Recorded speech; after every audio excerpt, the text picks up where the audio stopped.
28 ta' frar, Beata Marija Caritas Brader, fundatriċi, għexet bejn l-1860 u l-1943. Marija Josefa Karolina Brader twildet f'Kaldbrunn fl-Iżvizzera fl-14 ta' Awwissu. Missiera kien Joseph Sebastian Brader u omma Marija Anna Karolina Zanner. Marija Josefa Karolina kienet l-unika tifla li kellu. Marija Josefa kienet intelligenti ħafna u fl-1880 iddeċidiet li minflok ma tmur l-Università tidħol mal-Franġiskani u ħadet l-isem Marija Caritas li jfisser karità. Fl-1882 għamlet l-aħħar voti mas-sorijiet tal-klawsura.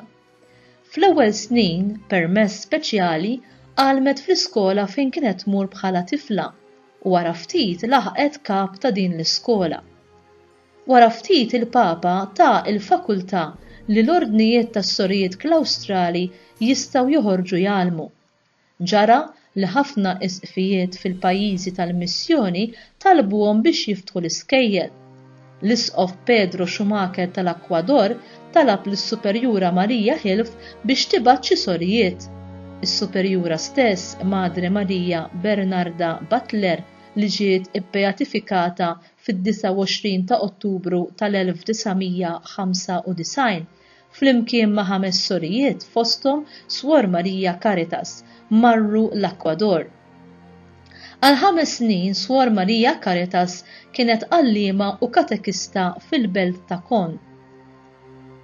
Fl-1893 marret tagħmel l-appostolat fil-belt ta' Tequeres fil-Kolombja.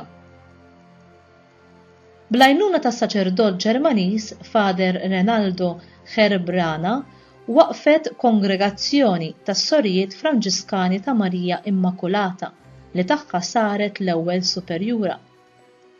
L-ewwel 6 sorijiet kienu mill-Iżvizzera u wara bdew ġejjin tfajliet Kolombjani.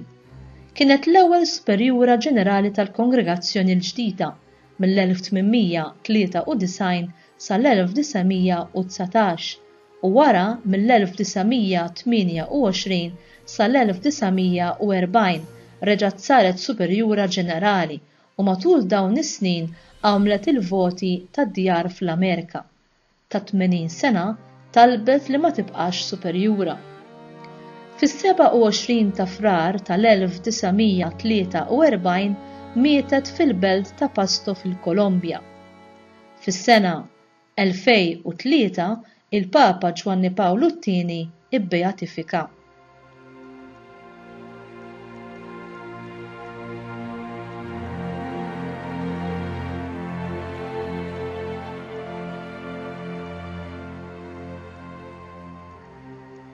Meta Suor Marija Caritas fl-1893 marret fil-belt ta' Tequeres fil-Kolombja, iż-żona tal-appostolat kienet tinkludi it-territorju ta' xatt il-baħar, il-muntanji għoljin tal-Endes u l-pjanura tal-għoljiet ta' madwar l-Endes. In-nies kienu fqar immens u l-kondizzjonijiet tal-ħajja kienu perikolużi ħafna. Suor Marija Caritas kellha maħabba kbira għal dawn in-nies u għamlet minn kollox biex ittaffilhom il-problemi tagħhom. L-istorjiet tagħha kienet tinkoraġġihom u tgħinhom biex jakkwistaw diplomi akkademiċi u kienet tgħidilhom aktar ma tkunu infurmati aktar tistgħu tagħmlu ġid għar-reliġjon qaddisa tagħna u għall-glorja ta' Alla.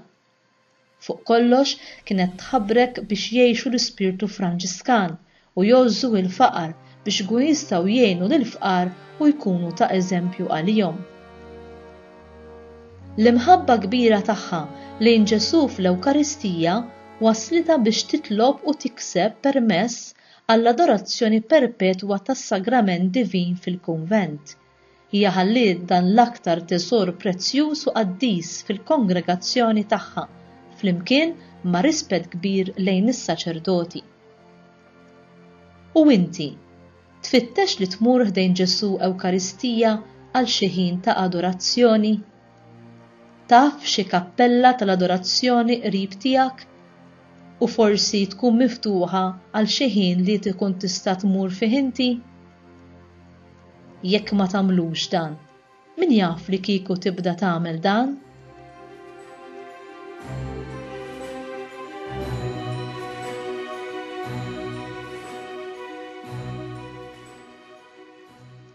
Talba. Mulej Ġesu li qaddist lil Suor Marija Caritas permezz tal-imħabba kbira li tajta lejn il-persuni taħt il-kura tagħha, hekk li kienet tagħmel ħilitha kollha biex ittaffilhom il-problemi. Għatina l-kuraġġ biex nimxu fuq il-passi tagħha ta' virtù u nkunu aħna wkoll ta' għajnuna għal dawk kollha li jinsabu f'kull xorta ta' bżonn. Nitolbuk dan bi Kristu Sidna. Amen.